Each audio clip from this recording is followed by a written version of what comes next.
Okay, so this is a quick little video because it was your idea that you wanted to return to talk about The Shrouds by David Cronenberg, and it's a bit longer than anticipated because I've been a bit busy, being away doing some film gigs and stuff, on shoots and that. So, but before it goes too far away, just wanted to quickly revisit because you had more gripes than I did wanting to let it settle. I'll start because I know you got a lot. I'll say that, you know, the dust has settled, and the first quarter is really interesting and really good, and I do like the concept. Slightly anticlimactic is what I do believe, and one of the biggest downfalls for me, and the more it has settled in, the more I'm like, a gripe I have is the film does just go off on a really weird tantrum, and it goes on a weird subplot of like an espionage spy thriller, which it felt very out of place. If you took that element out, you're into some classic Cronenberg, but you're the one with the problem.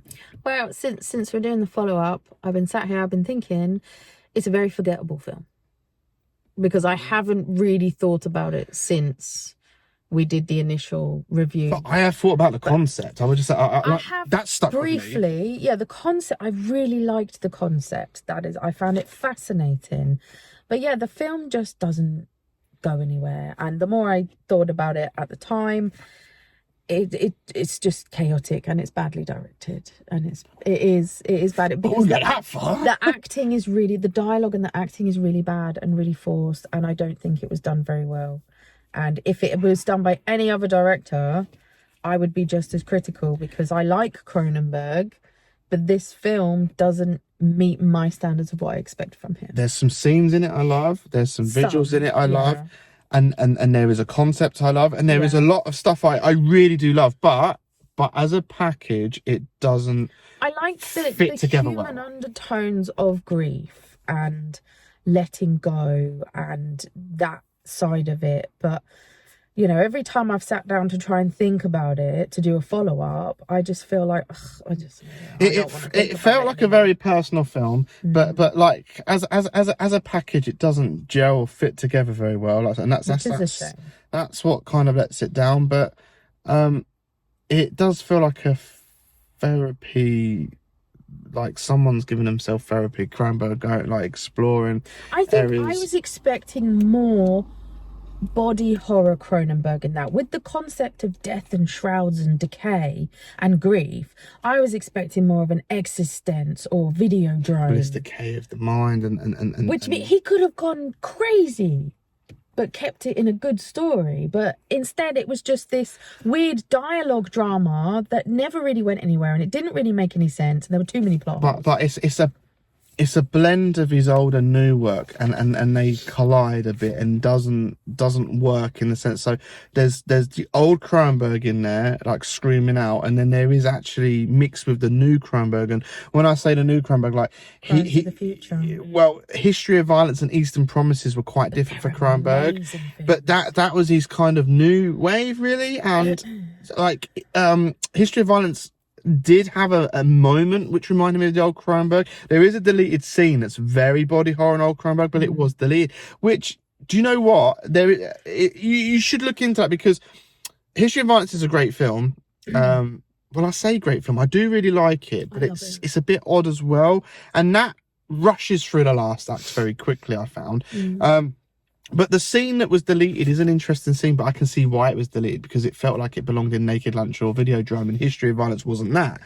But what I'm trying to say is this film, The Shrouds, takes all of his work and throws it together, and not all of it sticks.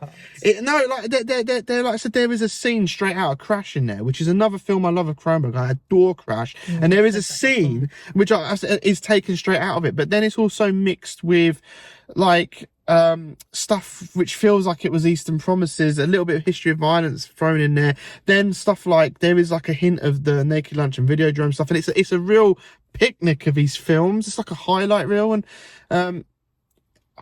to be honest, without the good parts, I think that's unfair. I just feel like, because of all these things I've said about over this like follow-up review, that's what makes it a bit of a bad package. All the films that he's done previous, I'm listing off, are incredible films in their own right. And when you jumble them up together, it's just a bit of a real weird mishmash kind of highlight reel that doesn't quite work, unfortunately, for me.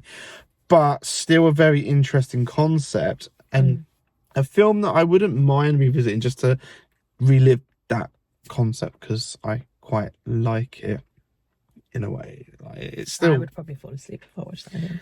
But you're a bit harsh because you had a similar conversation about Gaspar Noé's Vortex. Like, Gaspar Noé's filmography is insane, and then his later effort Vortex was very different for him, with Argento as the lead. But for me, I just felt that was too far away from what I was used to. I liked the concept, and the dual screen was interesting, and there was one really great scene in that, but the whole premise was done so slowly and quietly that I think I may have drifted off. I bring Vortex up because that's how I felt when I was younger and loving Cronenberg and going through his work. Cronenberg did jump at one point in his career from this body horror madness to something a bit more dramatic and drama filled. So that's why the comparison to me is Cronenberg's done that in his later life, and which Gaspar Noé has sort of done. Their style changed a bit. You can tell it's their work, but something changed quite drastically. Like the whole themes and everything changed, and it's almost like a maturing. Like Vortex with Gaspar Noé is a mature film for him, considering some of the stuff he's done is mad. And I like the chaos of Gaspar Noé. With Cronenberg, some of his early work is quite rebellious and mad, and then his later stuff is he's got those themes there, and it's very much his style, but it's also matured work and a bit more serious, whether dare I say that it was like a more of a serious tone. So that was badly executed. But I do respect that it was a serious... The Shrouds is like a serious delve into a variety of things, including grief and mental illness, and just trying to come to terms with things as well. Like, it's a very mature film. And yeah, I will leave it. I will just say that I do think The Shrouds is a mature film. It's Cronenberg-y, but at the same time is drifting into a place which maybe he's also drifting into because of what he's gone through. The film does reflect... grief is like a trauma. It can change you. There is self-reflection in that film, and it's very apparent on screen. So, again, like, if you like Cronenberg, I think it is worth seeking out, because if you're a Cronenberg completionist and follow his work, but it's probably an average film for me. It's average, but I don't dismiss it. I'm glad I've seen it and I did enjoy it, but it's an average one. But light recommendation if you're a Cronenberg fan.